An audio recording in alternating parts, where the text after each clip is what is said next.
Welcome to KTA Kitchens. This is Chef Maka, and today we're going to make coconut panna cotta. So first off, what we're going to need is going to need about 16 ounces of coconut milk, which I have right here. And we're going to pour it into our pot.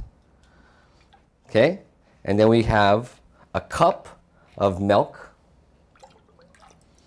a cup of heavy cream, and a zest of an orange and a zest of a lemon. We're going to zest right into our pot. This is going to be really simple. It's going to be really fast. We're going to bring it up on the stove, put it up on our little simmer, whisk everything together, strain it out, and pour it in these cups that I have here. But this dish is super simple, and it's fun to make, and it's something you can leave in the fridge for the next couple of days, like Jello. So you can make it in advance and eat it next week. Okay, so we have the lemon zest and the orange zest, and now we have a little bit of our gelatin powder, which is 1 tablespoon gelatin powder. Our vanilla extract. Oh, forgot to take off the plastic. That's okay. We use a tablespoon vanilla extract. That looks like a tablespoon. And then half a cup of sugar, which I have measured out here. Whisk it together.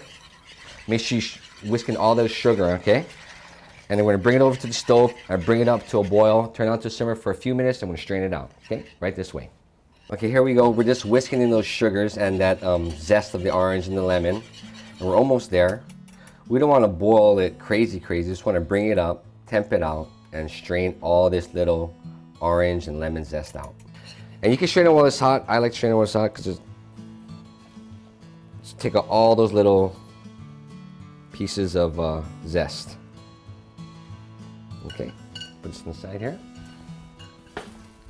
And you can see all this zest there. And you know you want to get that out. Coconut panna cotta, guys. And we're going to actually, after we're done setting it in these cups, we're going to garnish it with these fresh strawberries that I got. Kind of cool, huh? Okay. Okay, here we go. Bring these cups next to me. It smells really good. You can actually smell it. Coconut panna cotta. And panna cotta in Italian means cooked cream. And basically that's what we've done here. We've made cooked cream. And you're gonna take about maybe, I think about 4 to 6 hours to cool this down, to make it turn to gelatin. We put it in the fridge, tiny cups, okay? Okay guys, we've got the coconut panna cotta in our cups. I'm gonna put them in the fridge so we can set them for about a few hours, okay? Into the fridge they go. Okay, the panna cotta has been setting. You can go about 4 to 6 hours in your refrigerator overnight. It's totally fine. You can keep it for like a few more days after. All they did was cut up a couple strawberries, little wedges, take the ends off, pop them on top, and I eat it with it. What I like to actually pair with this particular dish is maybe a nice Moscato or a nice champagne. Since this is an Italian dish, you know, we're making panna cotta, I go with a nice Moscato. It has a little bit of citrus added, it has a little bit of acidity bite to it, and this creaminess of the coconut should be a nice pairing. So let's try our panna cotta. That's really good and creamy. You guys gotta try this at home.